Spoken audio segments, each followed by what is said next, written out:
Before connecting an M.2 drive to the M.2 backplane, ensure that the blue retainer is located on the section of the backplane to accommodate the drive.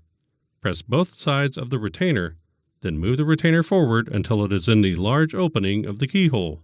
Remove the retainer from the keyhole.